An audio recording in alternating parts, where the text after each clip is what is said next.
Hey, friend. I'm glad that you're here, and tonight I'm going to read Snow White and the Seven Dwarfs.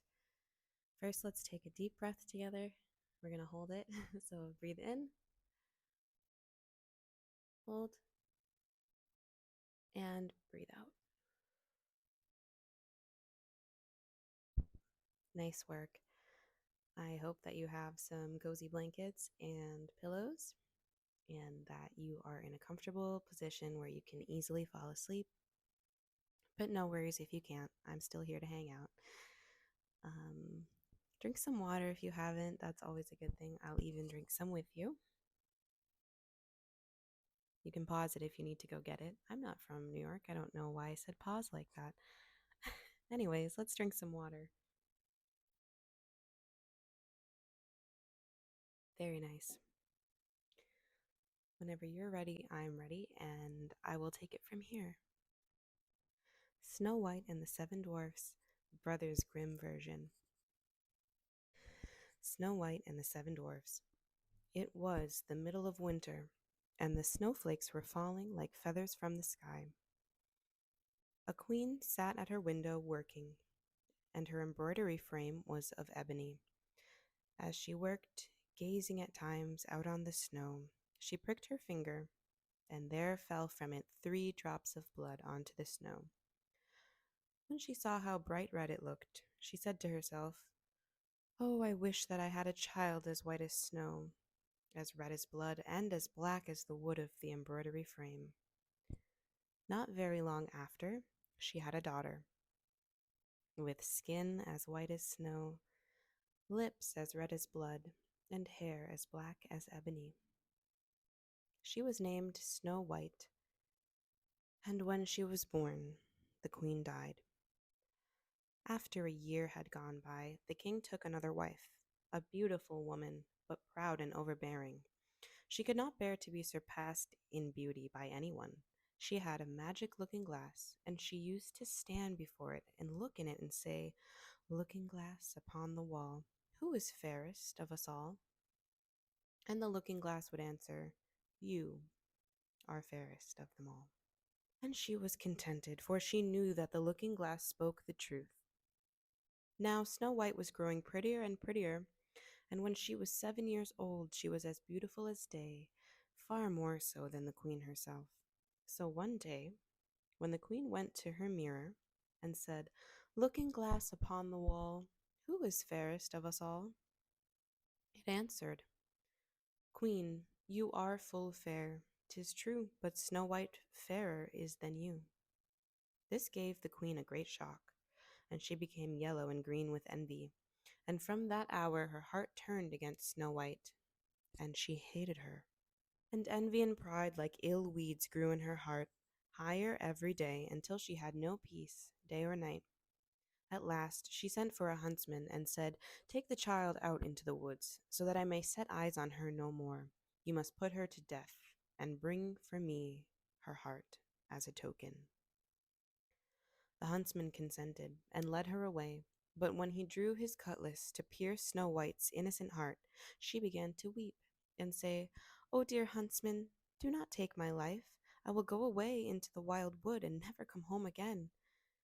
And as she was so lovely, the huntsman had pity on her, and said, "Away with you then, poor child." For he thought the wild animals would be sure to devour her, and it was as if a stone had been rolled away from his heart when he did not put her to death. Just at that moment a young wild boar came running by, so he caught it and killed it, and taking out its heart he brought it to the queen for a token. It was salted and cooked. The wicked woman ate it up, thinking that there was the end of Snow White.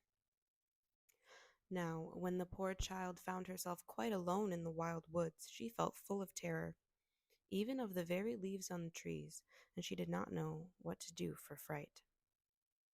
Then she began to run over the sharp stones and through the thorn bushes, and the wild beasts after her, but they did her no harm.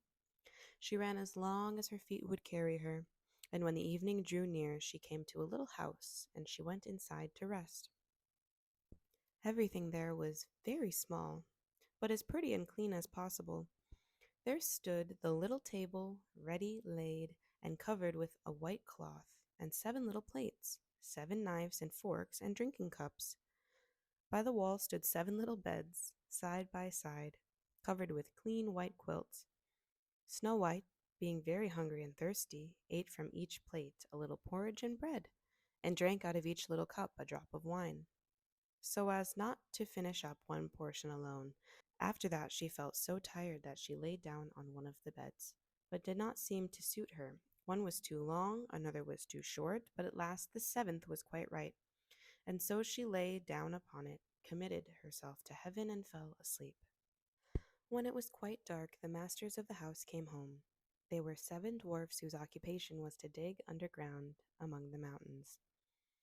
When they had lit their 7 candles, and it was quite light in the little house, they saw that someone must have been in, as everything was not in the same order in which they left it. The first said, "Who's been sitting in my little chair?" The second said, "Who's been eating from my little plate?" The third said, "Who's been taking my little loaf?" The fourth said, "Who's been tasting my porridge?" The fifth said, "Who's been using my little fork?" The sixth said, "Who has been cutting with my little knife?" And the 7th said, "Who has been drinking from my little cup?" Then the first one, looking round, saw a hollow in his bed, and cried, "Who's been lying on my bed?"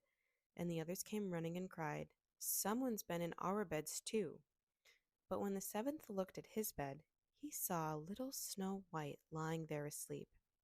He then told the others, who came running up, crying out in their astonishment, and holding up their 7 little candles to throw a light upon Snow White. "Oh goodness, oh gracious!" they cried. "What beautiful child is this?" And they were so full of joy to see her that they did not wake her up, but let her sleep on. The 7th dwarf slept with his comrades, an hour at a time with each, until the night had passed. When it was morning, and Snow White awoke, and saw the 7 dwarfs, she was very frightened, but they seemed quite friendly, and asked her what her name was. She told them, and then asked how she came to be in their house.